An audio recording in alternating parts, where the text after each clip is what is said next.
Hi, guys. Welcome to the Lit Mag Lab podcast. This is Vevna Forrow. Yeah, let's get started. Hey, guys. So, on the past podcast episode, I was primarily covering nomination events, where editors can nominate poets, writers, and artists' work, that was published. Some events are strictly for online and some are for both online and print. So, you have to read the guidelines very carefully, the allotted amount, for each nomination event. And in terms of award events, like overall award events for publishers, just a reminder, CLMP has a really, the community of literary magazines and presses on their website has a really great extensive list, all organized by month that you can check out. And so again, I typically plug in links on those episodes so you can check those out. I didn't want to, go through every single award because I haven't entered every single award. Obviously, no one has, but I'm just familiar again with the Firecracker Awards and a few other ones. I'm aware of like Constellation Award is another one I think they do. And there are a ton of other ones out there for publishers and a ton of quite a few, of nomination events as well. So, yeah. And you can check out those links, read more about the guidelines, the submission windows for that. That's predominantly like, again, if you're running a lit mag or journal and you're an editor. And I think it's important as poets to be aware of what these nominations events are and, lit mags and journals that, do nominate work, right? Chill Subs has a great filter for that to find places that do, enter work in, to those award or nomination events, right? So I think it's a very good idea to do so, and something I will mention before we go into the next question here of the day. I think it's always a good idea, and again, the same thing applies to, I mentioned, how poets should be familiar with lit mags and journals, like the type of work they're publishing, right, and read more and learn more about it, right? So I'm just reiterating this again. I think, as editors, right, it's always a good idea, right? Look at past nomination events. Look at what was selected in past windows, or and things like that. Grab a pushcart anthology, grab the best of a net anthology, or read through that. I mean, the selections and that, I think it's a good idea to do so. So, yeah. I think overall as poets, we all, when we read fellow poets' work or come into contact with fellow artists' work, it helps, too, overall, just in general. But yeah, I just wanted to share that again. I didn't cover like every single award in existence by any means or every single nomination event. Just shared, primarily 2 or 3 that I was familiar with in an award event for publishers, right? So you want to definitely take a look at CLMP's list of awards and then check out some of the other ones I mentioned nomination event wise. I haven't, looked up all of those myself, the ones I came across through Chill Subs. But yeah, totally do that sometime, especially if you're an editor listening to this or thinking about running a lit mag or journal. It's so important to stay in the loop on those events. Again, quite a few free ones are out there, so I think it's totally important to partake. Some of them, again, do have some fees involved for, the awards for publishers entry. Not all of them, but, I've come across some where you have to mail in, right, copies and issues, and not always. Some places have you just upload a sample, or not a sample, but the issue and stuff. But yeah, so yeah, just keep that in mind. So for this episode, you may see the question of the day, as I call it. How do you handle negative feedback as a writer?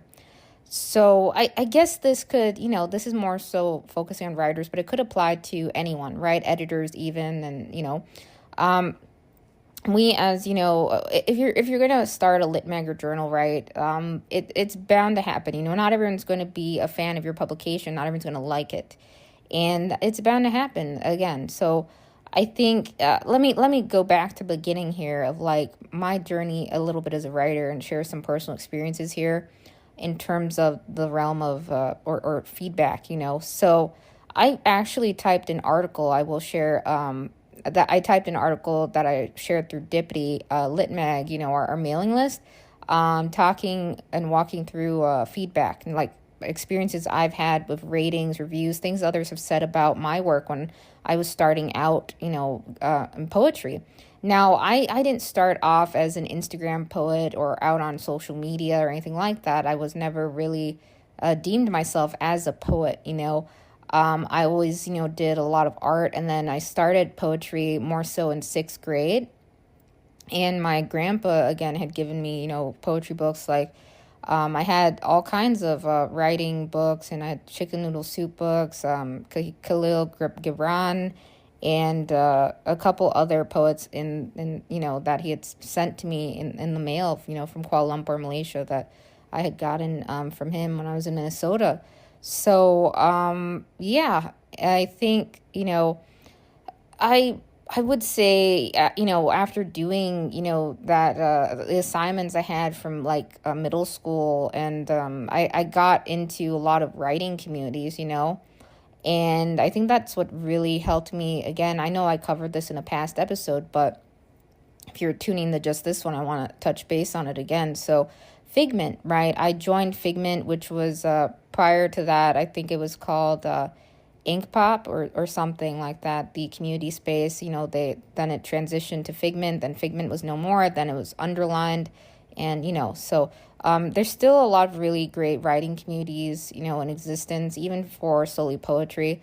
And yeah, so I think doing that helped me. But prior to that, let me pull up my article here. I can talk through some of the things and jog my memory again, make sure I cover everything I want to for you guys. So, yeah, I had, collections or work, stained with ink. And then I, always when I, started writing in middle school days, I was like, really just obsessed with like YA book series. I started out creating this series called Cryptic Hats, The Magical Escapades of Mark Debris. It was this dystopian fiction, like magician type series, almost like a mixture between Now You See It and you could say almost like sort of like, magicians attending an academy and all this weird stuff happens to them, right? That's to sum it up. And they run into vampires, creatures, beasts, and all kinds of really just bizarre stuff. And there's a love story in it, or I was trying to build it up or something. I don't know. It was just an interesting, I had all these characters, right? I had a story fledged out. I think it was the longest world I ever spent time delving out. I can't talk today, guys. Building out. There we go. Building out. Okay. And so I attempted, dystopian fiction and, Viridian Veins, The Eight Chronicles. I had a couple, titles, and that were on the darker side and stuff. And I always remember, a very early series I tried, or in my notebook, my first like short story miniseries was like The Adventures of Christian Miston. That was like CHRISTIAN He's basically a school detective, and he solves, school crimes and stuff. There are similar characters in existence like that, but it was just for fun. And he has his best friend help him, and they solve like all these crimes in school and stuff. And then Oratory Island was a whole series. It's not really much a story. It was more so almost like a screen, one of those screenplays, almost like the dialogue was constantly back and forth between all characters. It's basically scientists were trapped in an island with this creature experiment, that had body parts of various animals, and things like that, and was attacking them, and they were trying to survive. So, I had stories like that. My imagination was always very wild and vivid as a kid. And, I had so many story ideas, but I never really completed those, not from start to finish. I had a lot of half-baked things, over time. And I still do. I still have a lot of unpolished drafts, unfinished stuff. I ended up sharing a bunch of those and publishing all of that stuff, though, or most of it, not all my short stories, but most of it out there. Because I was like, whatever, it's cool to have these. They were initially published as previews and stuff. And I think it's a cool idea to do that, to, test the waters of publication. I published some short stories, got some feedback. And I self-published, between, I think it was like I think it was 2012. So 2012 to 2014, I started publishing, through, the whole Kindle and Amazon and what they had at the time. And I got a bunch of 1-star reviews, 2-star negative reviews on most things, except for one of my short stories, When the Time Goes. I had a couple 4-star reviews.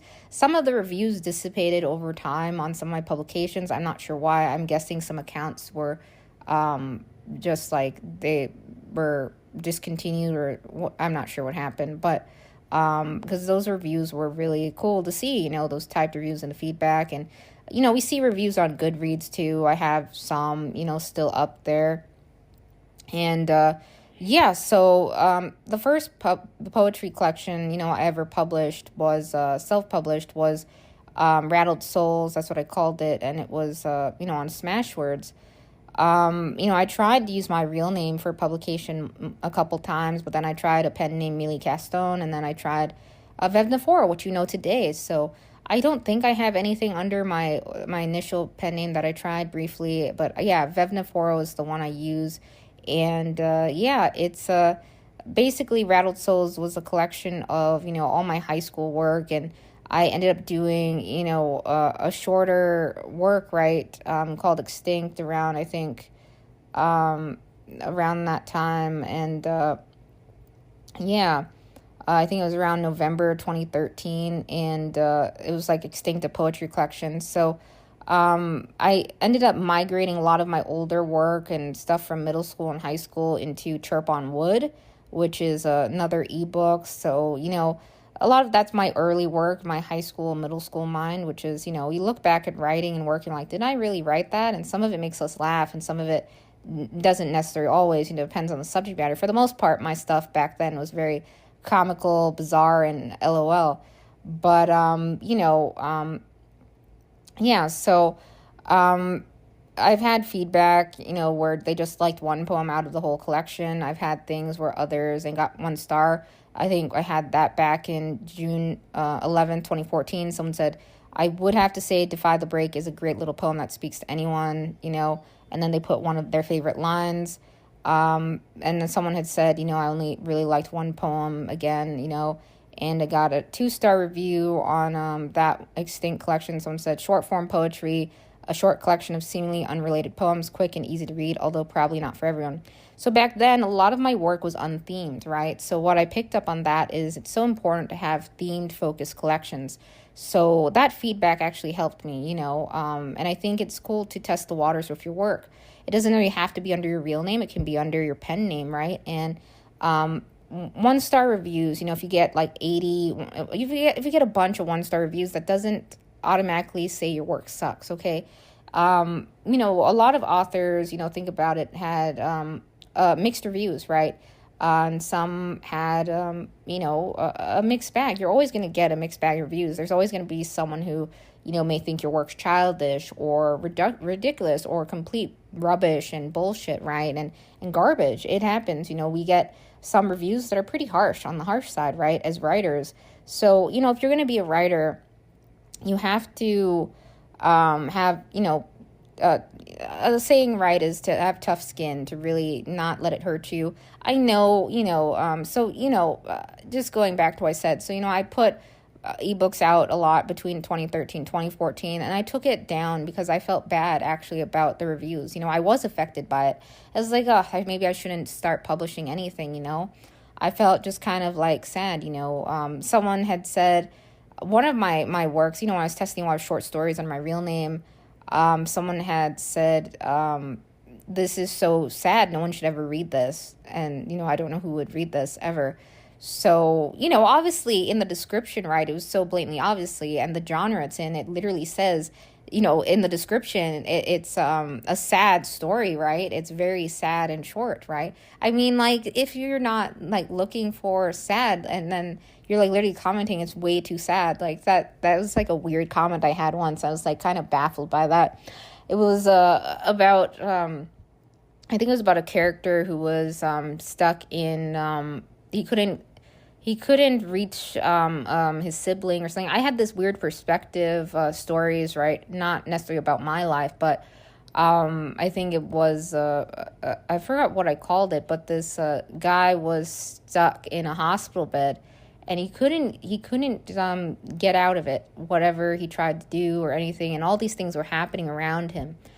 And I think he was thinking about a sibling or someone he cared about deeply, and it was all these like thought messages and stuff. So it was on the darker side and very sad, and it didn't have a happy ending. A lot of my, I did a lot of short stories back then that were dystopian or very dark in nature, very sad, with very grim endings, or just about a year ago, a little over a year ago, someone gave my short story that I did from my high school days, or it could have been between middle school and high school, somewhere between, those years.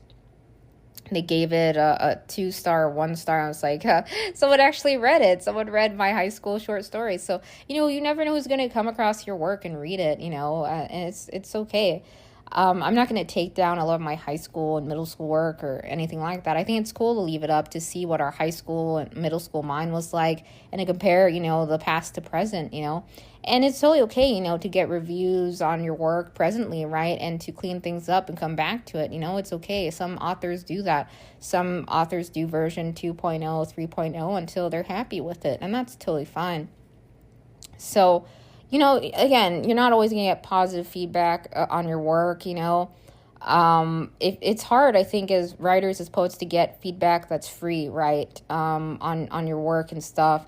Yeah, so, things I did, again, I joined online writing communities. I joined, the Instagram poetry community, not really until like 2021, around the time of the pandemic still ongoing and stuff. And, between that time, the start of it, and so 2020 and 2021, I started writing poetry again, after taking a break in 2014. After 2014, I just focused on schoolwork and drawing. I did a lot of cartoon drawings. I had this daily challenge for myself to do at least one drawing a day, or if I missed a day, I would do it all through the weekend, to make up for it. And I did these on sketch cards and a lot of paper sketch art. And then I would cut out my art and do like mini stop motion animations with some of them. So, I took a break from really writing anything, for several years, and So I always really loved writing, though. I had all these story ideas I really wanted to do. I had a lot of things drafted, but I never really invested a lot of time into writing at that time, besides, college papers and work and stuff like that, right? That type of writing, like guides for, instructions or fixing something, troubleshooting, and, how-to guides and stuff like that, articles about, tech-related topics. So I think, I would say, even with the Hummingbird Blink podcast, guys, when I started that, a couple years back, and it led up to, the creation of Dippity Lit Mag in a sense, right? I had asked someone like, hey, I'm thinking about starting this podcast. And they're like, yeah, you should totally go for it. So I did. And I just started reading poetry on Instagram. Of course, I'm mindful about some poets have, again, the permissions that they, in terms of reading their work or sharing it outside of Instagram, right? I was always mindful about that to ask, or if they didn't have anything like that or policy, anything in the description, I would just, read it. Some poets had requested, I'd take episodes down, and I was mindful about that, but some ended up changing their mind and saying, leave it up. So, things like that, you have to be, mindful about that. But I think I think reading, starting off reading, I did group read events, calls for voice reads and stuff, and we would all put our voices collectively on the episode. And I did one-on-one interview once with a poet in the community, and that was really great too. It was a while since I ever did any type of, phone call interview or stuff like that. Not till like way back in, I think like, I think it was 8th grade or something, with my Dred Scott Decision History Day project, National History Day.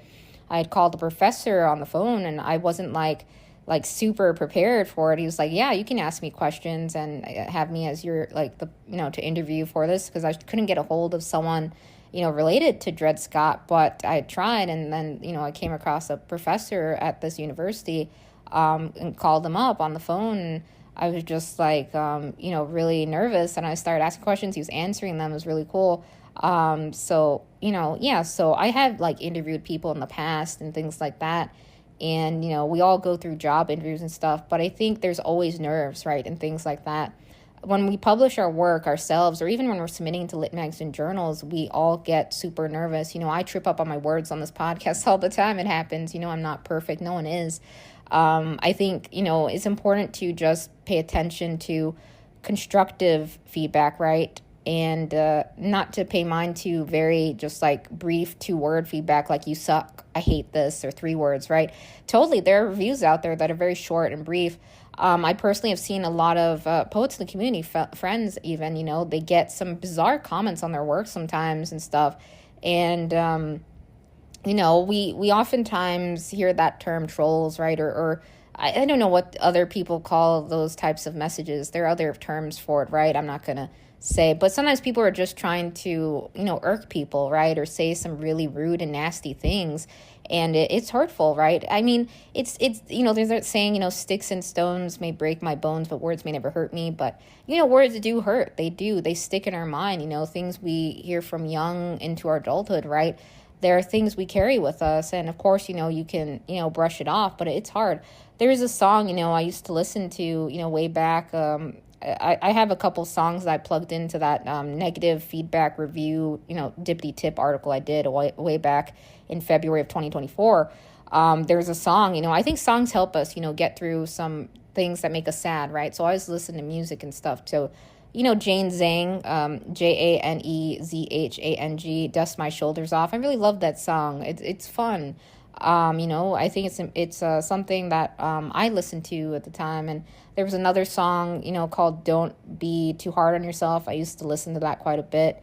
I can't remember the singer of that one. I think, was it Jesse something? It could have been. Anyways, and then there's that one, Bones Viceroy remix, Viceroy remix, with Jack LNDN. I think it's like abbreviated like Linden or London. I don't know how to pronounce that. But I really love that song, the Bones Viceroy remix. You thought I would cry, and it's a really cool song, but it emphasizes, being tough, and not letting others' words hurt you a little bit, or that's what I hear when I hear that song. And yeah. And there are other, songs about pressure and overcoming it, I think, a lot of times, it's a risk when we submit, and, we just want to have fun usually, and share our work and put it out there. But on, and I listened to Anthony Russo's song, It's a Risk, Russo, Anthony Russo, fan of his music too. So, it's a risk. We just want to have fun, as that song says. But I just mentioned this. On the flip side, though, some writers want to make it a full-time thing, right? They want to get paid for their work. They want to do well. And when they see negative feedback, they're like, oh, I can't do this. Everyone hates my work. Or I can't, go on like this. So I think it's important to, recognize, again, the difference between constructive feedback and versus just like really reviews that aren't, going to help you at all. And there are places, right, you can, submit your manuscript for review. You can get feedback and things like that. Obviously, it's not free, but, you can start with some close friends. Some others in the community totally have services where they can help you review things. Go with someone you trust, right, obviously, and things like that. Close friends and things like that. Even family, loved ones, right, and have them look at it. So, in terms of, family, I just mentioned. So, a lot of times I think, it's harder when you hear negative feedback from, your family or those related to, especially. It could even be friends. But I personally, I'll share, I've gotten, comments that, from others in my family that, when I started all this, that it was like complete rubbish. It doesn't make sense. It's garbage. It's, bullshit, and I should quit the bullshit, right? So, I didn't start writing poetry to, earn a bunch of money or to, become well known or anything like that. No, I was going through a lot of trauma and traumatic events in my body, at the time, and some very, very difficult things.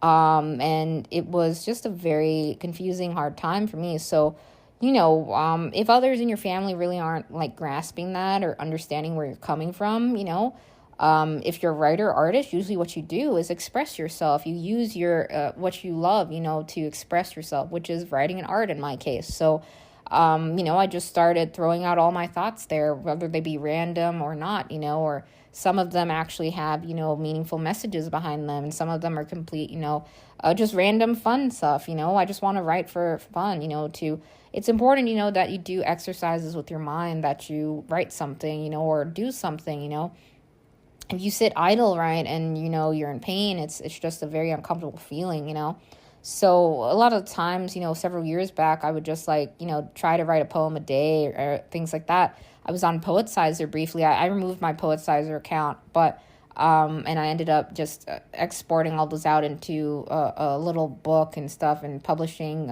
half of those, and some of them I'm republishing too. But yeah, so some of the poems, others actually liked, and I've gotten feedback on that from others in the community. Some of them are really funny, and some of them aren't. I do a mix of lighthearted LOL poetry and some dark poetry. So, I really love comedy poetry, but I think, there are, times in my life, I would say I'm used to, others saying nasty, harsh things, I'd say.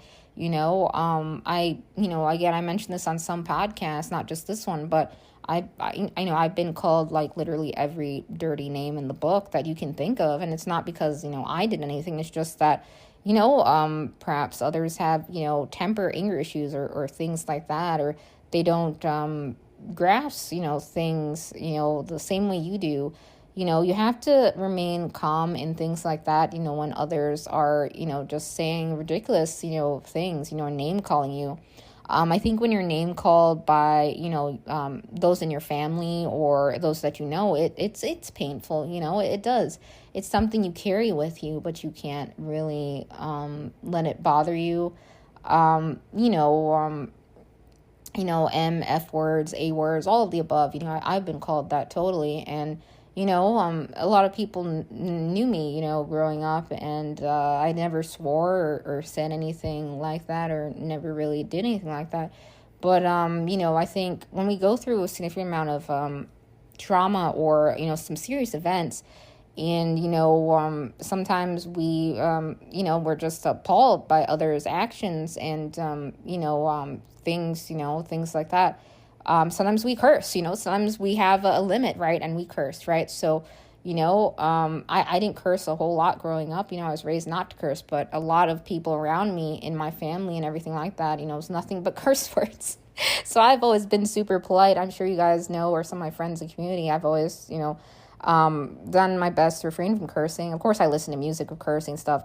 Some of my poem collections, of course, have cursing it now, but I really tried my best, my whole life to not do that. I was someone who always tried to not do that. But it's okay to curse in poetry, to curse and stuff in minimal, I'm saying, there's times I've seen poems submitted to us that there's been curse words in the title, everything's capital letters, and there's a curse word in every single line. That is a bit overkill, a bit much, right? Again, as I mentioned. So, yeah. Anyways, I'm just saying, if you have dealt with bullying or name calling in your life and you've overcome that, then, you perhaps are, negative reviews aren't going to affect you. You shouldn't let negative reviews impact you. I think more than ever, constructive criticism is really beneficial.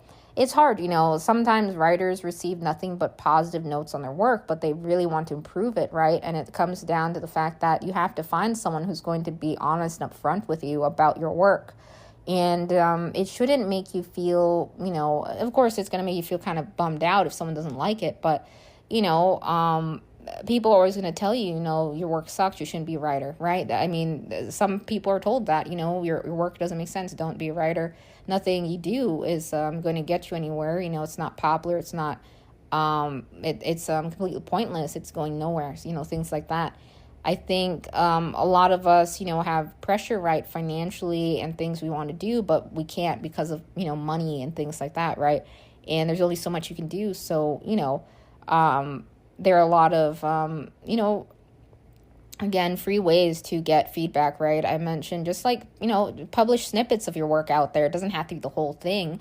What I did, for example, besides the Figment and other online communities to get feedback, and I did Wattpad, right? I posted majority of like half of my poetry collection out there, like a sample of it, or most of it, I think, and then I took it down as a preview, or did a preview of it, and I got feedback and comments on Wattpad and stuff. Of course, the things about some of those platforms, I don't like the ones that have messaging inboxes, because oftentimes, I got in some creepy messages from dudes, or, and things like that. So, but it's still, there are good platforms, out there. We're all going to get some weird messages in our inboxes from time to time on the spaces, but, I think it's cool when others take the time to leave a comment or drop a thought, here and there. The all poetry community, they had this, again, requirement where you'd have to give feedback to others before you can publish your work on their platform. I think that's nice, so social media, again, is another place, you can get, comments on your work and stuff. But again, there are times I've seen some really rather nasty, rude comments, in online spaces. It happens, and a lot of us as writers and artists, when we put ourselves out there, we get some really harsh comments. We get some really, sometimes scary things. And, it can make us feel like we want to throw in the towel or give up, right? But we shouldn't. Think about it this way. If every artist and writer in the world gave up, the moment someone said something nasty about them, we wouldn't have seen a lot of this TV series we have today, the books we've loved and grown to love and known, that we have today, and the art forms and styles and things like that. So I think, in others' eyes, poetry may be stupid, bullshit, and things like that, but it's not, it's a form of expression, it's writing, to say poetry is completely useless and not popular is like to say writing is not important in the world, right? And that's not true, right? We still need writing and art, right? And I think with technology and stuff like that, you can't ever beat traditional art, right? And I think it just comes down to artists putting their passion, heart, and soul into it. I love traditional art. I love art that is made from scratch, and you can see it's handmade and things like that. I miss drawing cartoons and stuff like that. I really do. So, the best I could do, an alternative to that, is to do digital collage work and visual designs and things like that, and some video editing and mixed media art, digitally. But I'm not a huge fan of AI at all. I know everyone has mixed thoughts about it. Yeah, AI is cool, but I'm not going to, say that, everything in the world is, I'm not saying like, AI is always going to be around, obviously, but I think, in this time of AI, right, artists, traditional artists, writers, everything, they need support more than ever, right? Because it's hard, I think, the workforce is changing, evolving constantly every, 5-10 years. And something new always comes up technology-wise and eliminates, parts of the workforce. But I don't think, you can't eliminate that human aspect completely, right? I saw the other day on the news or somewhere, they tried an AI classroom. I'm like, Mom, check this out. And she was like, nah, they can never replace, you still need teachers, right? So, I come from quite a few in my family who are teachers. I didn't end up becoming a teacher, obviously, but, Anyways, guys, so I just wanted to take the time to share this, organic reviews and feedback are best. There are some services out there where they do reviews for you and stuff, but I don't like those things, because they try to really do puff pieces on your work, right? And they don't really, perhaps look at it as closely as they should always, and things like that. I think it's cool when it comes from someone, it's a legitimate feedback review from someone, I don't believe in, things like that. There are times, poets have done promo and collab posts and things. That's okay, I guess, but I think it's so important, that we are honest in our work and writing. We don't worry about, what others think of our work, because the moment we get that in our head, a lot of things I held back personally writing wise, when we hold that back from ourselves, from writing the truth, from writing what's in our hearts, we have that restraint and our work looks completely different, relationships are a huge part of our life. I see a lot of relationship poetry, in the world. And that's something we all can, again, relate to, it's, whether it be romantic or not, so I think it's hard to write about certain topics, but we often find it hard because we are scared to share. We're scared to share and put ourselves out there. And again, you don't have to share your whole life. I'll say this multiple times. You don't have to share your whole life with the World Wide Web or online, right? Some writers, they put all of their work in a collection, publish it, and say, that's all I want to do, And if someone reviews it or comes across it, that's great. But, it's always a good idea to have your work in multiple formats again. But, you really have to see what works for you. You're not always going to have, a set of 5-star, glowing reviews on everything you do in the world. And, think about it this way, movies get bad reviews, actors get reviews all the time, there's Rotten Tomatoes, all of that stuff, IMDb, and, you read those reviews, same thing, movie creators, filmmakers, they get reviews, writers, authors get reviews. We all get reviews and feedback. So I think in the lit mag space, lit mag journal world, when you are, when you're creating your lit mag journal, right, there's times I've come across, publications, online, and I've seen, comments on other lit mags and newsletters where others got, some rather rude comments or some, glaring things and things like that. Obviously the comments were later removed, because they're inappropriate, but it happens, right? There's, it's hard to be, use the online platforms and stuff like that. You expose yourself to those things, and some of them can, make you feel, like maybe I shouldn't use this space. If it's back-to-back, things like comments that are just really, not really helpful, but hurtful, like directly hurtful and stuff like that. But, if you let every negative review stop you, right? Things like that, your work's going to just always be like never getting out there. It's just going to rot and sit, right? I think, again, you have to dust your shoulders off. That song I mentioned by Jane Zhang, it's important to do that. Your family may not necessarily like your work or may not get it, and that's okay. It happens to a lot of, people in the world. My fam, has been supportive sometimes and sometimes, things like that. Some members of my family and some aren't and things like that, or have said things, but it happens, you can't, your work's not going to make everyone happy in the world, or the things you do. Not everyone's going to understand why you create some things or the reasons why you did things. And if you're a artist or a writer, expressing yourself is so important, not holding back.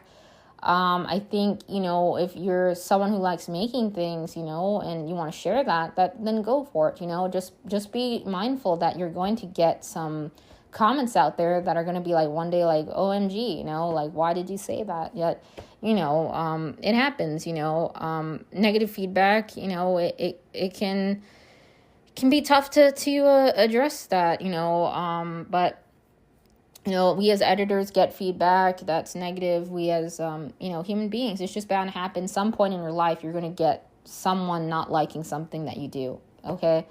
And, it's hard, some people nitpick every little thing you do wrong, or that they think's wrong, or that they don't like. And that's a bit much, right? So constructive criticism, constructive feedback, I think it's good. It tells you, what things that they really liked and things they didn't so like, a mix, right? Very cohesive feedback.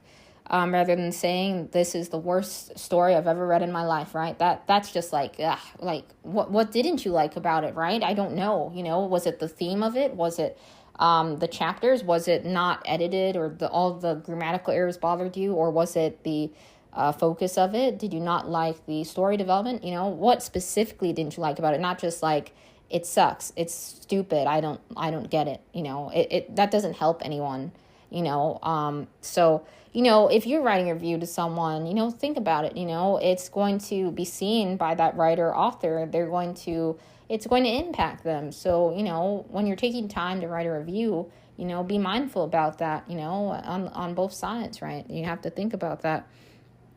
So I grew up playing chess tournaments too and things like that, and there weren't reviews in that or anything like that, but we did have, rankings and things like that. And I played against a lot of boys and men, 3 times my age, of all ages. I was usually, back then the only, young girl in those chess tournaments. And from time to time in some of the larger tournaments, I got to play against another girl as well and things like that, but it was very rare. So a lot of the times the boys or men would do like psychological mind games and stuff, and like try to say like some things, or to upset you and stuff. And, there were times I actually won games. I sacrificed, a queen. I, won some games by surprise and got draws against some really tough players. But eventually my ranking dissipated, went down. My parents used to take me at, local chess tournaments and stuff. And I was just really hard on myself losing things back then and stuff. I just really everyone wants to make their family proud and do well in things, they start in life. So I think it's important that we're not hard on ourselves again. It's just, looking back, it was kind of ridiculous how hard I was on myself for losing things and stuff like that, I just, wanted to do well in school, do well in classes, do well in everything I did, because, it's the foundation of a lot of things in life, right? We want to do something, right? And so anyways, I have some fave chess movies and stuff. There are movies that, are very inspirational, right, about not giving up and things like that, right? Despite what others say, again, October Sky is a movie I really love. Growing up, I used to watch that quite a bit. It's not about poetry or anything like that. It's a 1999 film, October Sky, the Rocket Boys. My mom actually met the real life Rocket Boys, not the ones in the movie, but the real life, Homer Hickam and Rocket Boys. And that story is always really inspiring. And I got Homer Hickam's autograph and, sent him a letter he wrote back. And it was cool to do that. And I think movies like Searching for Bobby Fischer in 1993, The Lucian Defense 2000, ended on a sadder note, darker note, but I think a lot of things in the world, in terms of like we try to, I mentioned success, right, of lit magazine journals and awards and stuff. So a lot of things are based on, reviews. Like, do you have a 5-star review? Do you have a good ranking? How many times is your publication bookmarked? How many awards have you accumulated? How many times have you been recognized for the X, Y, and Z, right? That's what's considered successful. Your following count, your ranking. Now Substack, right, has a ranking for publications and stuff even, right? A whole board of those for categories and stuff. So, I think, we're constantly have these pressures in our life of like rankings, numbers, and things like that, and feedback and comments. And it's a lot. It can be overwhelming for others. So I think it's important, to just write and create because you like doing that, because you love it. And if it ends up being something that you do full time and everything, then that's so cool. And you're so lucky to be able to do so, Not everyone, who loves art and writing can make it a full-time thing, Not everyone can just leave their job or things like that. And sometimes writers and artists, right, they do the best they can, despite some, physical challenges or pain in their body or some really bizarre stuff, right? And they just keep trying to do the best they can, doing what they love. If you just pretend that reviews don't matter, that you love your work and stand by it, I guess that's all that's all that really matters, right? Standing by your work and saying, I'm proud of this, no one may understand it, but I love what I put out there, And yeah. So, magazines, podcasts, everything, they get reviews and stuff like that. I've gotten, feedback that, on things I've done over the years. I gave examples that, not everyone has agreed with or liked, totally. And, not everyone's going to understand your publication per se, or maybe connect with it. If you've gone through something similar that the author has, or things that they mention, obviously you're going to relate to it on a much deeper level, right? Versus someone who hasn't gone through those same or similar events. So, don't get in that mindset, if you see a bunch of 1-star reviews that your work is crap and that you should stop writing or publishing. It's important, again, to, whatever you're doing in life, to strengthen, sharpen your skills, right? Writers can sharpen their skills, artists can, and you do that by practicing, by going back again and again and trying, right?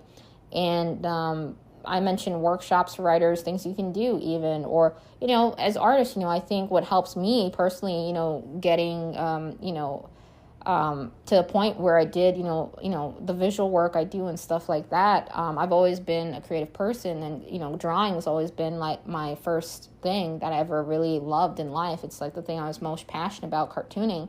But since I couldn't do that because, I have physical problems with my hands and stuff, so, most I can do is like some visual designs, digital collages. So I really did a lot of experimentation over the past couple of years with that, and just posting and having fun and doing various tests and things, and seeing in that and just doing it on my own. So I had a lot of fun doing that, and it's cool. I now I developed a newfound love for video editing and digital collage. I did digital collage way back in school, like in middle school and high school days, very briefly.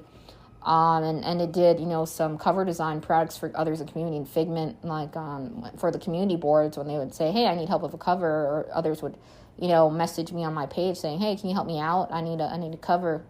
And yeah, so I would, create covers for others in the community, do some, editing and things like that. So it was a lot of fun. I think that's where I really developed a love for, design and publication. And now, with Dippity Press and stuff, I'm really, trying to work with other artists, fellow artists, for our series and stuff like that. I think it's cool to involve other multiple artists in the series.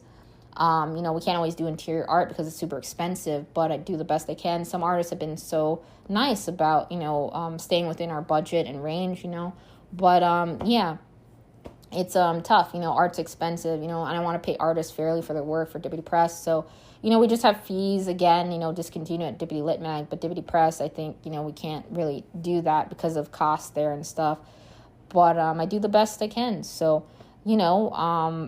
it's hard, everyone has opinions and thoughts. It's okay for others to express their voice, but, some comments are just like really just bizarre. Sometimes you read something and you're like, I wonder what they meant by that. Or sometimes it's outright, we all get called names in our life. A lot of us do, I personally have experience with that, name calling my whole life. I've dealt with that, throughout school, even at home and things like that.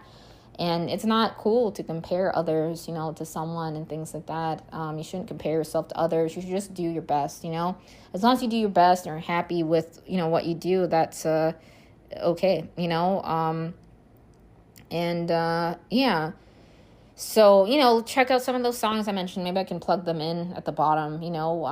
Music helped me get me through a lot of tough times where I felt down about some negative things, and negative reviews don't make us feel good, obviously, but eventually you can get to a point where you don't let them impact you, and you're just like, I love my work, I don't really care what that review says, But sometimes we get reviews, and, if we're working on a series, we want to grow or establish or become a full-time writer, we have to, sometimes, absolutely take in consideration the constructive feedback in reviews, the ones where they say, I like this, but I didn't like these things, and maybe we can strengthen our work or the next book in the series, whatever you're working on, it could be a poetry collection or something. The feedback I had in the past, really made me think about themed collections. Sometimes I have random collections or just toss everything in because I just want to do that for fun. But themed collections are important, right? and having a focus, a central focus, a beginning to end, thinking about the order of things in a collection is so important. But sometimes it's fun just to have fun with it, and it doesn't necessarily have to be a specific order. Do what you want with your work. Yeah, totally. So, I mentioned the songs, Dust My Shoulder Off, Don't Be Hard on Yourself. Let me see if I can find that one. I think it was by Jesse something.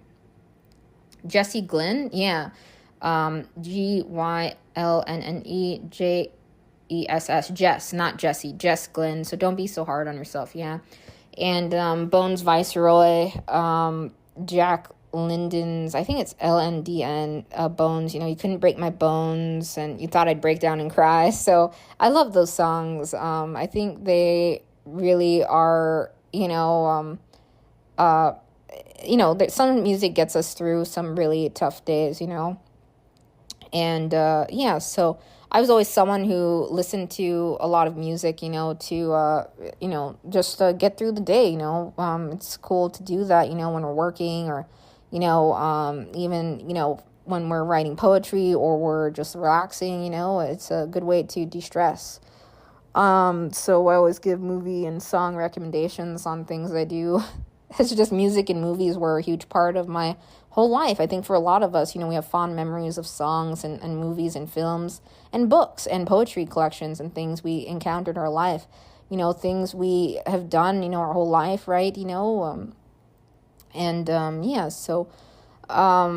it's tough, when you do something you love and others are like, yeah, this is stupid, or commenting that on your work and stuff. So, the most important thing is to keep going at it.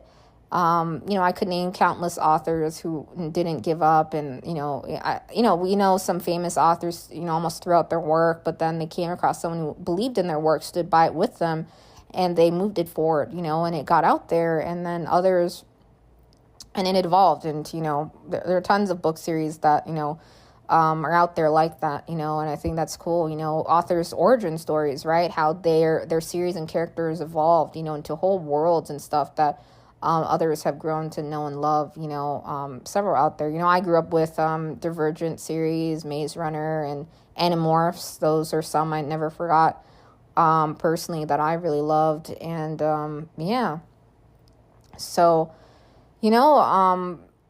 I think, others may find your work silly or stupid or meaningless, but, everyone does what they do, because they love it typically. And it's, sometimes they can try to communicate a message or stories and breadcrumbs or things like that. Everyone has a reason for something, and sometimes it's just cool to have fun, don't necessarily have to have like a reason, like I want to do it because of this, but just because you want, but I guess a reason is fun, right? You just want to do it because it's fun for you. It's something you love, right? I guess, yeah.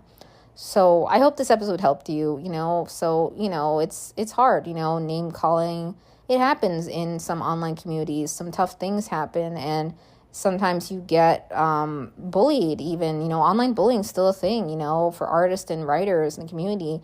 And I've come across some fellow friends and things like that are dealing with that, till today even. And they just try to, what they do is they post a poem about it, or they do work around that and say, yeah, you're not going to like bother me with this. This is what I stand for. This is what I stand by. And I love seeing that, writers who, stand for their work and like, I'm not going to get bullied by you. This is, my work. And, there are things like that where I've seen others, really been, impacted by others. It's not necessarily solely online. It could be others they encountered right in their own local community, and then they also bullied them both online and in person, things like that.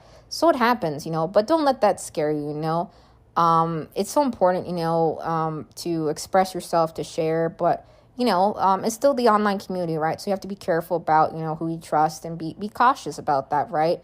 So, a lot of times there are cases where others are pretending to be others, or they're trying to do some shady stuff, right? Or con scams and stuff. So you want to be careful about things like that in the online community, and things like that. So just of course, stay safe out there wherever you may be sharing your work and stuff, and if there's any inappropriate or weird behavior, make sure it's addressed, right away, report it, address the accounts and stuff.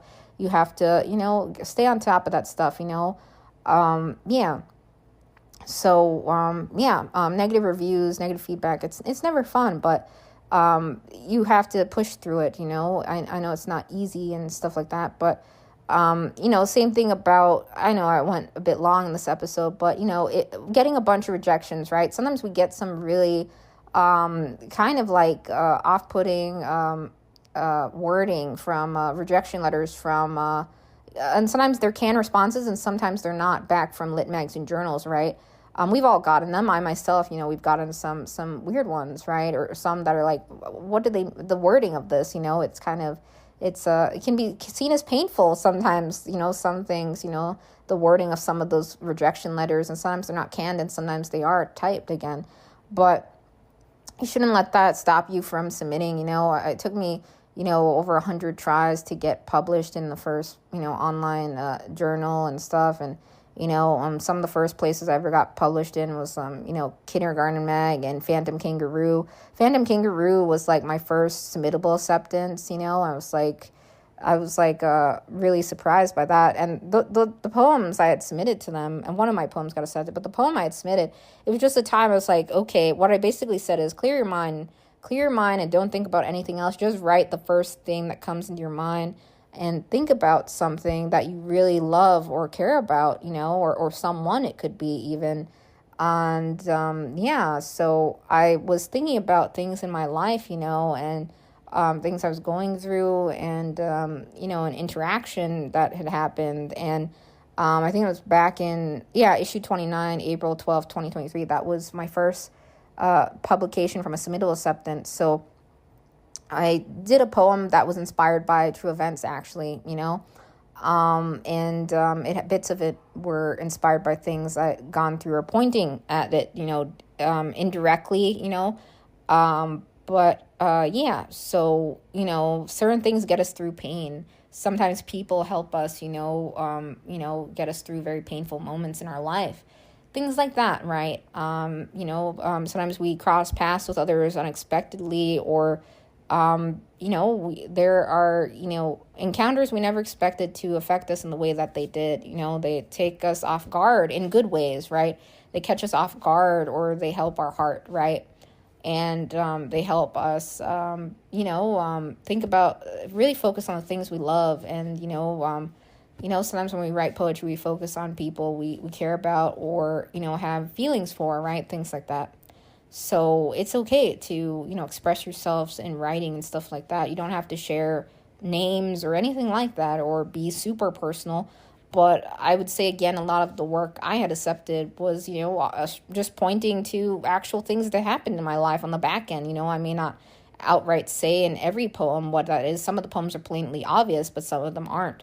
So, dedication pieces and things like that. But there are some lit magazine journals that have, work that strays from that. That's on the opposite end of that. So it's not necessarily always like that. But I'm just saying, personally, the work I had accepted was, tied to actual events, experiences on the back end that I was thinking about when I was writing those, and letting the words go, just letting it flow, not overthinking it, not over editing myself.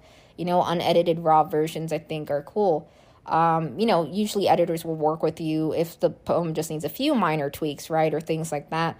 But they shouldn't be like reworking or rewriting their work. Even at Dippy Lit Mag, if ever, again, it gets to a point where I think a lot of it should be rewritten or revised, we can't accept it. If it's just one or two typos, a few things, formatting wise, uppercase, lowercasing something, that's all right, or tugging out a duplicate word, But, so I hope this helped you. I know I went on and on about my childhood and experiences, but I just share things I've gone through. I think, throughout our life, we always get feedback, right, from everyone we come into contact with, or with our work, or comes into contact with it. I see fellow artists all the time sharing some comments and some things they get in their inboxes, and some insults things on their stories, and some bizarre messages, and some inappropriate things. And it's just like, it's the online space, right? It's bound to happen. There's going to be some weird encounters and stuff and things like that. But it's important that, report inappropriate behavior, anything that makes you feel uncomfortable, and that, you distance yourself from that, and so if you don't feel comfortable on a platform or things like that, don't force yourself to be on it, make sure you do what you love, it doesn't always have to be online, but, with technology, right, it's given us doors as writers and poets to connect with others, to, establish communities with others who may be located in other parts of the world further away from us. And so I think that's cool. But there's also the other side of it where, there's other people in the world who, just write some weird stuff. I mean, in comment wise, in the comment section, or, may thumbs down your work or give it nothing but 1-star reviews. I've seen poets in the community who they've had some family members even give their work 1 stars or write some really nasty things, things like that have even happened. I see all kinds of events. So it's, so you just got to move forward, and pay no mind to things like that, it's going to happen. There's always someone criticizing something or saying something about something. We can't make everyone happy, right? It's hard, so just stick to what you love and keep doing it, yeah.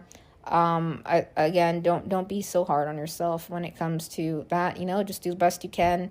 And you can iron out your work over the years. You can iron it out, come back to it, do multiple versions of it. You're not, not saying you can't come back to your work and polish it up, ever again. You totally can, if you self-publish something, or, you can take some of the feedback you get and rework it, totally keep trying different things, if you keep trying different platforms, see what happens. And I think it's important to get feedback, if you never put your work out there, you never really know how others sort of receive it or respond to it. Others may connect with your work, a few people, or there may be some that don't really get it at all, and that's it happens. So I know I went on and repeated some stuff, but I just want to talk about this because negative reviews have hurt some authors or writers or others who thought they wanted to become writers or authors, and they quit it because of something someone said. People quit things sometimes because just someone kept bullying them or saying some really rude things. So what they did is just did it privately, all of their work in art and writing, right? Things happen like that. I've heard stories from time to time, but you can't let it get to you. I think everyone should share their art and writing, right? They're meant to be shared. Work is meant to be shared and put out there, right? It can help others too. You never know. It could just be one person, even. It could help someone, you never know. So the work may resonate with someone out there in the world who comes across it one day. So you should just get it all out there, right? If you're just sitting collecting dust, right? I mean, there's no, it's just it feels kind of yeah. So, that's all. So I hope this episode helped you, yeah? P.S. guys, so I mentioned earlier in this podcast, some films that, impacted me, growing up and things like that, So Now You See It, 2005, that was a film I always really loved. It was Disney, from Disney, right? Disney Channel. I grew up watching a lot of the early movies and, the ones they had. I don't do that anymore, a whole lot, but definitely never forgot a lot of those films and things like that. Now You See It particularly, I always watched that countless times. I just personally always thought, magic was really cool. My dad used to do, some fun magic tricks growing up. It was hide the coin behind the ear. He bought some other, magic trick stuff over the years when I was younger and little, and it was a lot of fun, so I never forgot that. And I tried to do some magic tricks and stuff, but I epically failed, guys. I was like, is this your card? Is this your card, guys? I was like, nope, none of these are your cards. I messed up. But, there's trick, there's, secrets behind all magic tricks, right? So I don't know. I never got the gist of most magic tricks or any of them. But, So I'm not a magician, but I wrote, stories, really tied to that or inspired by that, I guess you could say. in a sense. I've always really thought, magic was cool, illusions, tricks, and things like that. I grew up going to a lot of museums and some places that had some really cool illusion type things and exhibits and stuff too. I went, even to like the Science Museum, in Minnesota quite a few times, and Mill City Museum, and the Bakken Museum. Had a lot of fun. I love museums. I think they're awesome. I miss that, going to museums, so I don't go as much anymore. But yeah, I think, again, feedback, right? And even in some of the films I mentioned, others, family, not all of the films I mentioned, but some of them I mentioned, family members didn't see eye to eye over something, someone's pursuing, or they wanted them to go into another occupation, and things like that happened in some of those films I mentioned. I think October Sky may be an example of that, but then like towards the end, the father's supportive or standing beside him, and in the film. So, again, if you're, been, ever exposed to bullying, early in life, or people name calling you or judging you, or not really understanding you, it takes time to get to know someone. If you're just judging someone because they don't talk to you, or, they just stay to themselves, it's not because they don't want to get to know you, right? It's because, maybe they're going through some really hard things, maybe, that perceives them as quiet, right? Just like, dealing with a lot of things that are really heavy in their life, it happens, we all have challenges and obstacles in our life, and I think a lot of us express that, through, if we're artists or writers, through our work. And because we have such personal attachments to our work, when we're name called, or even, by others in our life, again, I've been called, every name in the book, like B words, F words, all of that, throughout my life, actually. I'm in my 30s now, and I just, brush it off. But, it's hurtful when we get, name called, or our work gets name called even, or things are said about our work, right? Because we have very personal ties to it. Sometimes it's about something very personal or something we really care about. So when someone puts a comment that is, very negative or in that manner, it's you must admit it has, it irks us. It makes us upset. But, over time, if you can, develop a resistance to that, as I'm saying, people are always going to say things, and what's important, again, is that you love what you do, you have fun doing it, and, if you end up, again, making it a full-time thing, that's an additional bonus, the cherry on top, right? So, you shouldn't hide or conceal your work because you are constantly I think throughout my life, even, in middle school, high school years, when I was on site, in classes and stuff, I was constantly worried about, what others thought of me, but, I just did the best I could. I put a lot of effort into, school assignments, projects. I always tried to give 100%. And, we all have those times where we don't do as well as we think we're going to do, or fail, but we do the best we can. And sometimes we're also dealing with additional things on top of that in our life, outside of that, so we all go through multiple things in life. So it's hard to juggle things, and one of those things in life, is feedback and being able to take critiques and criticism. Chefs, all the time, I watched a lot of chef films and stuff. One that I always go back to, I've mentioned it on countless podcasts, or not countless, but one podcast, I guess, Ratatouille, right? Anyone can cook, right? Right? That's something I just love that movie. It was always something that was a lot of fun, I mean, when you think about a rat cooking, or, it's like, oh, what, but it's a fun movie, I like I don't know, did they do a spin-off adaptation of it, or some miniseries? I don't watch that.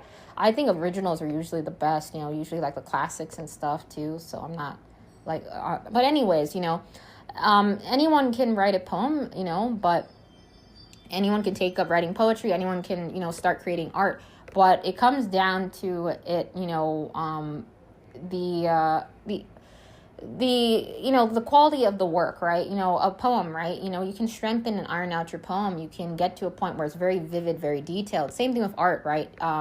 It takes time to do that, to develop your style, your own work, to really, grow as a writer, artist. Nothing is like, again, an overnight thing. So, I always try to be very careful and cautious and thorough, when I'm giving feedback to others, because, I know when you get feedback from someone, it sticks with you. You never forget like the first ever feedback you got from someone on your work, or, the most recent ones. It stays with you. You remember things people say or comment, I think, again, don't let it hold you back. Negative reviews, they're part of life, right? We're going to get all kinds of mixed reviews on anything we do in life. Not everything is going to be a 5-star success, 10-star upon 10. You're not always going to get that gold star or A++, and those reviews don't define you. Some places, there was an article out there somewhere, someone said it's actually a good thing when you get, some negative reviews, on your work and stuff. It's not, someone who has all glowing 5-star reviews back to back to back. It looks kind of like, but I don't know. Someone had written something about, the benefits of actually getting some mixed reviews, some negative ones, not all 5-star reviews. So, I think just a star rating alone, I mentioned this on Hummingbird Blink somewhere else too, just a star rating alone, it doesn't really help anyone really gauge what you liked about their work. Leaving that additional comment saying, again, I really enjoyed this about the poem. I really enjoyed this about the story. I didn't really get this. This word choice threw me off. This section threw me off, or the end of it didn't make sense to me, or it wasn't cohesive as I felt. So just things like that, it doesn't have to be tons of paragraphs, but little things like that can help someone, iron out their work, if they want to. I think if you constantly tell someone, your work's fabulous, it's perfect, there's nothing flawless, there's nothing wrong with it, they're never going to really grow or improve as a writer, right? Because everyone has room for improvement. Even myself, I make mistakes all the time.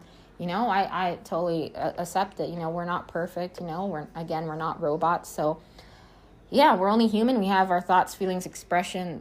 We express ourselves. When we see a bad movie, we express that. When we read a book that made us feel, kind of like upset, we express that. Or sometimes we write a review about something that, we felt really stirred to write, about or around. Movie reviews, book reviews. Reviews are everywhere, Feedback's never going away. I had shared on that negative, how to handle negative feedback and reviews, out on our one of the Substack article, that if you look up the history of where ratings started, and I'm a fun fact person, guys. I grew up, collecting fat books, almanacs and stuff. But if you look about the history, if you ever take the time and check the history of like where star ratings came from, or that whole thing, it's interesting. I don't know. I just think it's interesting to research the origins of things, the origin stories of how things created that we know today. It's cool. It's very interesting. So yeah. Anyways, same thing could be said about like how a typewriter works, right? A lot of moving parts there. It's a very cool. So I think learning about how things work, and I totally watched that series growing up a little bit, how it's made for 1 year, quite a bit or so, and I think learning how things work, it helps you become a better writer as well, and to put things in detail, So, just sharing, like, this was like a mashed potato episodes of all my thoughts and experiences, a little bit tied to feedback. So, I just wanted to share, and things like that. So, One more thing. I know I keep leaving all these PS notes. You're like, OMG, when does the podcast end? It never ends, guys. I'm just joking. But yeah, so I just forgot one little short story. So, not too long before, the start of Dippy, or a year, it may have been a year or two before it, or sometime, near it, I had a short called Pompeii Pigeon. So, if you ever see a lot of pigeon stuff from me personally, or even like pigeon art, that I've done from time to time, it's because I see a lot of pigeons, okay, guys? When we get inspired, as writers, artists, from things in our environment or things that are near us, So, back in Minnesota, I did squirrel art, right? I totally did a stop motion animation squirrel, just a very small 5-second one where the acorn, drops 3 times and the squirrel's there, right? Sketch art. So I've done things like that. But pigeons, Pompeii Pigeon, it was like a love story. And I'll share, I might actually, I'm working on maybe building on this. I might, start it up again. I'm thinking about it. So, I've had it featured in one of our first ever Dippity issues, but the reboot of it didn't have it. It was, because we were just starting out trying to fill the sections, and then I ended up, taking out, discontinuing putting my work in there. Besides, I love riddles. If you ever come into contact with some of past issues of Dippity, I just love riddles. I had a lot of riddle books too growing up, but back to Pompeii Pigeon. So it's a love story, okay? This guy, he comes into this bakery all the time, and the woman he loves is there.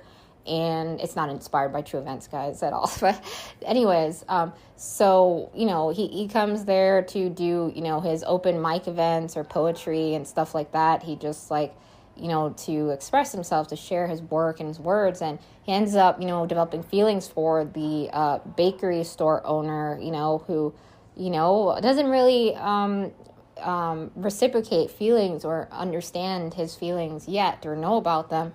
And she's about to, get married, engaged to some dude.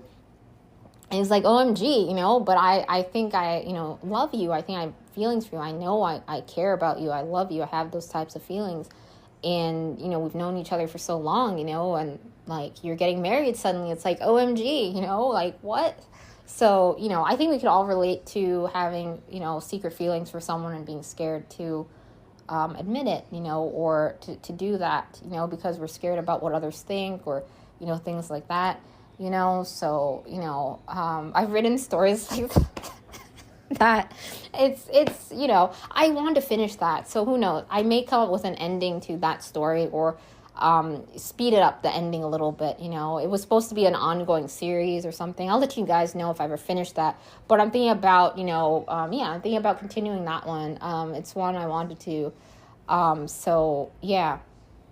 Anyways, I covered a lot of the shorts in the past and that I did, and some rando work, but a lot of it was just for fun. So yeah, again, you shouldn't really worry about, what others think. It's mostly just to have fun and to express yourself and, get your work out there and see what happens. You never know. I mentioned, right? You never know.